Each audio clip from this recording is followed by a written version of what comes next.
आजकल समाचार पत्रों, चैनलों और अन्य सोशल मीडिया प्लेटफॉर्म जैसे फेसबुक, ट्विटर इत्यादि में देश-विदेश हर जगह आपराधिक गतिविधियों के बारे में पढ़ने और सुनने को मिलता है, जैसे बलात्कार, हत्या, चोरी, डकैती इत्यादि। इनमें से कोई संदेह नहीं कि पीड़िता को न्याय प्रदान करने के लिए, अपराधियों को दंडित करने के लिए हर देश में कुछ न कुछ कानून लागू किए गए हैं। भारत के नागरिक के रूप में देश के कानून के बारे में जानना ही महत्वपूर्ण नहीं है, बल्कि उनसे अच्छी तरह अवगत होना भी अनिवार्य है। किस-किस प्रकार के कानून को किन अपराधों में लागू किया जाता है, अपराधी को क्या सज़ा दी जाती है और क्यों सज़ा दी जाती है, ये सब जानना ज़रूरी है। उससे भी पहले अपराध क्या होता है, ये भी पता होना अनिवार्य है। आईपीसी और सीआरपीसी में क्या अंतर होता है, इसी के बारे में आज हम बात करते हैं। सबसे पहले हम बात करते हैं कि आईपीसी क्या होता है।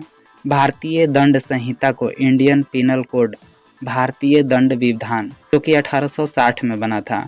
आपने फिल्मों में देखा होगा कि जब जज सज़ा सुनाते हैं तो कहते हैं कि ताज़ीरात-ए-हिंद दफ़ा 302 के तहत मौत की सज़ा दी जाती है। ये और कुछ नहीं बल्कि भारतीय दंड संहिता ही होती है और दफ़ा का मतलब धारा यानी सेशन होता है। ये धारा या सेशन लगातार संख्याओं को कहते हैं। आईपीसी में कुल मिलाकर 511 धाराएं हैं यानी सेशन हैं और ये 23 चैप्टर में बटा हुआ है यानी अध्यायों में बटा हुआ है। 1834 में पहला विधि आयोग फर्स्ट लॉ ऑफ कमीशन बनाया गया था। इसके चेयरमैन लॉर्ड मैकाल्ड थे। इन्हीं की अध्यक्षता में आईपीसी का ड्राफ्ट तैयार किया गया था।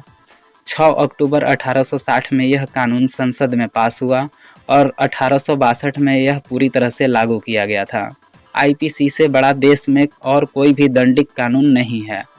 आईपीसी को लागू करने का मुख्य उद्देश्य था कि संपूर्ण भारत में एक ही तरह के कानून को लागू किया जा सके, ताकि अलग अलग क्षेत्रीय कानूनों की जगह एक ही कोड हो। आईपीसी कानून अपराधों के बारे में बताता है और उनमें से प्रत्येक के लिए क्या सज़ा होगी और जुर्माना की भी जानकारी देता है। अब हम बात करते हैं कि सीआरपीसी क्या होता है। कोड ऑफ क्रिमिनल प्रोसीड और हिंदी में दंड प्रक्रिया संहिता कहते हैं। यह कानून सन 1973 में पारित हुआ था और 1 अप्रैल 1974 से लागू हुआ था।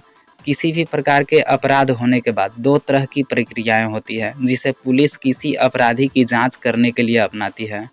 एक प्रक्रिया पीड़ित के संबंध में और दूसरी आरोपी के संबंध में होती है। इन्हीं प्रक्रियाओं के बारे में सीआरपीसी में बताया गया है।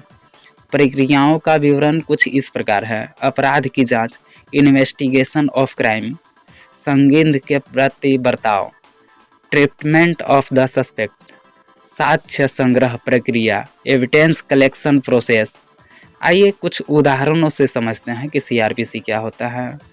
आपने कभी किसी गाड़ी को चलाते वक्त, सड़क पर चलते वक्त ध्यान दिया होगा कि जैसे लिखा होता है कि वाहन को 40 किलोमीटर प्रति घंटे की रफ्तार से ज़्यादा न चलाया जाए। नेशनल हाईवे पर भी ये स्पीड लिमिट लिखी हुई होती है कि इतने के स्पीड में चलें। अगर आप इस स्पीड लिमिट को तोड़ते हैं या इससे ज़्यादा तेज़ गाड़ी चलाते हैं तो आप कानून तोड़ रहे हैं। यहीं आपको बता दें कि आईपीसी का धारा 279 सेक्शन कहता है कि रैश ड्राइविंग या अपेक्षापूर्ण वाहन चलाने के लिए दंड का प्रावधान है। या 6 महीने का कारावास या 6 महीने की सज़ा हो सकती है। आईपीसी और सीआरपीसी में क्या अंतर होता है? कानून को 2 हिस्से बांटा गया है, मौलिक विधि और दूसरा प्रक्रिया विधि। मौलिक विधि प्रक्रिया विधि को फिर से बांटा गया है। सिविल कानून यानी सिविल लॉ, दंडिक कानून क्रिमिनल लॉ, उर्दू में सिविल कानून को दीवानी विधि और दंडिक कानून को फौजदारी विधि कहा जाता है। आईपीसी मौलिक विधि सब्सटेंस लॉ है और सीआरपीसी प्रक्रिया प्रोसीजर लॉ है। आईपीसी और सीआरपीसी कानून क्या कहते हैं?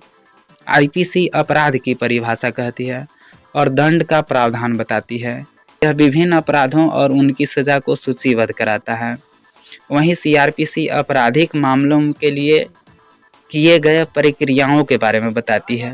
इसका उद्देश्य आपराधिक प्रक्रिया से संबंधित कानून को मजबूत करना है। अब हम बात करते हैं कि अपराध क्या होता है। आइए आपको उदाहरण के साथ समझाते हैं कि मान लीजिए सड़क पर 5 लोगों ने किसी आदमी को रोका और डरा धमका के उससे घड़ी, पैसे और चैन इत्यादि सामान ले लिए। और अखबार में खबर छपती है कि 5 लोगों ने एक आदमी को सरेआम लूटा। तो क्या ये लूट है? इसी प्रकार का एक उदाहरण देखिए कि 2 लोग किसी भी बैंक में रात में घुसते हैं और 2 करोड़ रुपए ताला तोड़कर निकाल लेते हैं, और अखबार में छपता है कि 2 लोगों ने बैंक में डकैती डाली है। तो क्या ये डकैती है? हम आपको बता दें कि ये दोनों खबर गलत छपी है। न तो वह लूट थी और न ही ये डकैती है। अब ये जानने के लिए कि फिर ये कौन सा अपराध हुए, इसके लिए आईपीसी में दिए गए अध्यायों का अध्ययन करना होगा। आईपीसी के अनुसार अगर 5 लोग कहीं मिलकर लूट करते हैं तो वह डकैती होती है। यानी उन 5 लोगों ने जो उस आदमी को रोक कर उसका सामान लिया वह डकैती थी। और दूसरे में जो 2 लोग बैंक में घुसकर, आईपीसी के अनुसार 2 लोग कभी भी डकैती नहीं कर सकते हैं। डकैती करने के लिए कम से कम 5 लोगों का होना जरूरी है। किसी को डराना या धमकाना ये डकैती के दौरान किया जाता है। बैंक में 2 लोग ने रात में पैसे निकाले। इसके लिए उन्होंने किसी को न तो डराया और न ही धमकाया, इसलिए ये डकैती न होके चोरी है कि सबकी परिभाषा आईपीसी में मिलती है। अगर कोई चोरी करता है तो आईपीसी के सेक्शन 379 के तहत 3 साल का कारावास और जुर्माना हो सकता है। लेकिन अगर किसी के घर में या बिल्डिंग या किसी परिसर में चोरी होता है तो आईपीसी के धारा 380 के तहत 7 साल का कारावास हो सकता है। अब अपराध क्या होता है, क्या सजा होगी, उस अपराध के बारे में आप जान गए होंगे। लेकिन इसके लिए क्या प्रक्रिया होगी, यानी अपराधी कैसे गिरफ्तार किया जाएगा, कैसे सबूत इकट्ठा किया जाएगा, जमानत कैसे दी जाएगी, जमानत के लिए एप्लीकेशन कहाँ दी जाएगी, आरोपी के अपराध या निर्दोषता को निर्धारित करना, पुलिस के क्या कार्य हैं, वकील और मजिस्ट्रेट के क्या कार्य हैं, गिरफ्तारी के तरीके कैसे होंगे, गिरफ्तारी के बाद व्यक्ति जेल में कितने दिन रखा जाएगा, मजिस्ट्रेट के सामने उसको कब उपस्थित करना होगा, ये सब चीज़ें हैं वो सीआरपीसी के अंतर्गत आती है। संक्षेप में यह जांच, परीक्षण, जमानत, पूछताछ, गिरफ्तारी आदि के लिए सीआरपीसी की पूरी प्रक्रिया का वर्णन करता है। भारतीय दंड संहिता यानी आईपीसी देश में लागू सभी आपराधिक गतिविधियों को कवर करने, उसे के लिए सजा, गिरफ्तारी से जुड़े कानूनों का प्रावधान अर्थात मौलिक कानूनों को संदर्भित करती है। वहीं भारत में दंड प्रक्रिया संहिता यानी सीआरपीसी आपराधिक कानून प्रक्रिया को विनियमित लागू करने के लिए एक प्रक्रिया है जिसे आपराधिक मामलों के दौरान पालन किया जाना चाहिए। उम्मीद है आपको पता चल गया होगा कि आईपीसी और सीआरपीसी में क्या फ़र्क होता है। जाते हैं कहीं पे एफआईआर लिखाने तो पुलिस वाले वही आईपीसी की धारा ही लगाते हैं। जैसे कार की मर्डर की है तो 302 लगाएंगे, हाफ मर्डर की है तो 307 लगाएंगे। किसी के खिलाफ एफआईआर लिखा देगा तो पुलिस ऐसे ही नहीं लेके जाएगी ना, फिर उसे सबूत भी तो चाहिए। तो ये सब सीआरपीसी में दिया हुआ है। सो आई होप कि ये समझ गए होंगे आप।